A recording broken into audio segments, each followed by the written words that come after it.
Hey, what's up, everybody? It's Mozzie. Thank you for coming back. Because it's so cold outside today, I'm going to do a quick little install from a company called Yota Xpeditions. What I got from them was an auxiliary power bracket for my 5th gen Toyota 4Runner. How it works: it gets installed in the engine bay somewhere right here. So what is this bracket? It's designed by Yota Expeditions. They have two. They have the blank one, which you can get for the 5th gen 4Runner, or the one specifically designed for aux beam pods. They have their own version of the aux beam pods for the Yota one. Pretty much, I think it's the same thing. So I got the auxiliary pod, the aux beam pod. It fits perfectly right here. There's an M switch right here, fits right here. These holes are pre-drilled, so it matches up everything nicely. So today, I'm going to install this. So let's have some fun, and let's get it done.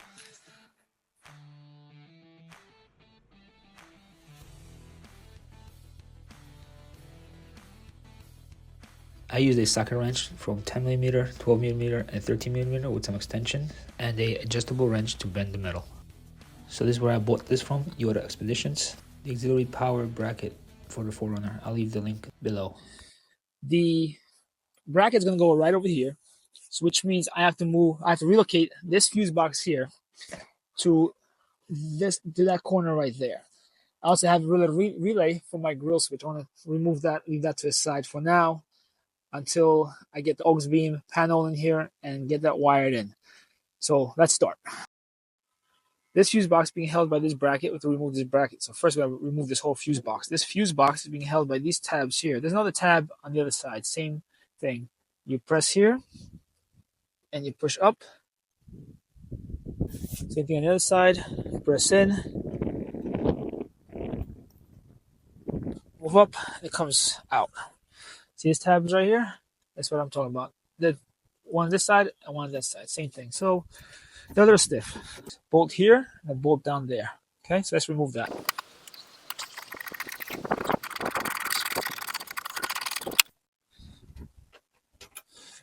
There's one right here.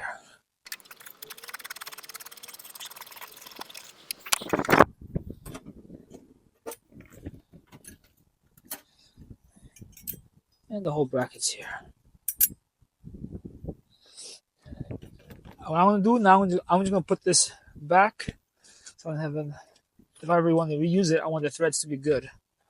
So I want to just put this one back since I don't need it no more.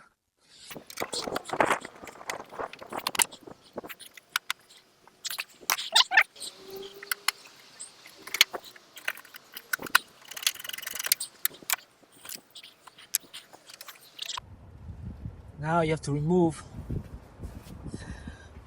this bracket, this piece of plastic right here. Just pull it out for now. You have to make room. This is where the fuse box is gonna go. This is right here. Go right in here. It's a little tight. But it's gonna go right here, just like that. All right. Here's the bracket right here.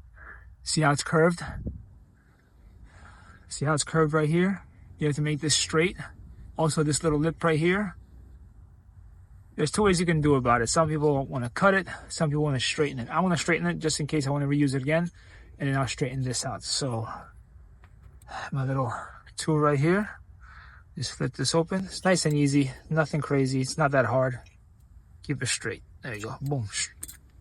Made that straight. Now, we have to bend this to make it straight. So let's see if I can do this.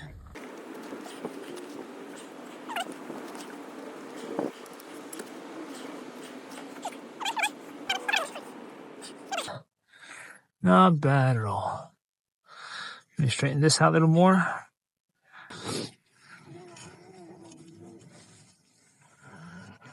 Okay. All right, let's put this in. So definitely take off this plastic first before moving on forward. Should lift this right here. Should slide right open. There you go. There you go. All right. Now I have a little more room here. This bracket. I bent it just a little bit. Bent this a little bit out so it could go probably straight here.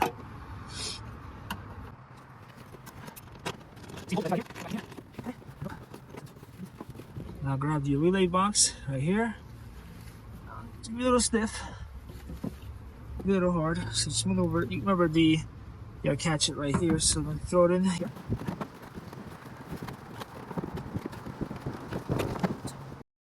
Alright.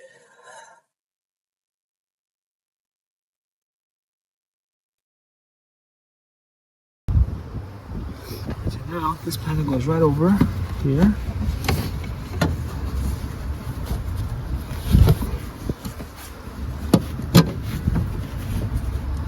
Uses the existing holes. Use the bolt and washer that came with the bracket. Yes, I put the washers on afterwards. One more.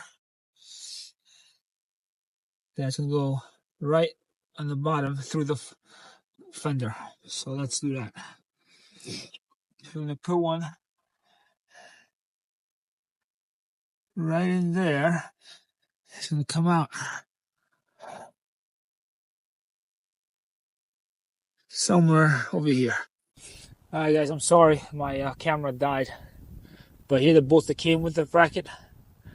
Put them right here, 2 holes, and there's one you can't see it there, but it's right over there. That was a pain in the butt to do because you have to hold it, and it goes through the fender right up there. Put your hand right through here, or you can go through the top of the engine bay. The top of the engine bay is a little harder. Through here is a little easier. You just get dirty. This is it. That's how it looks like.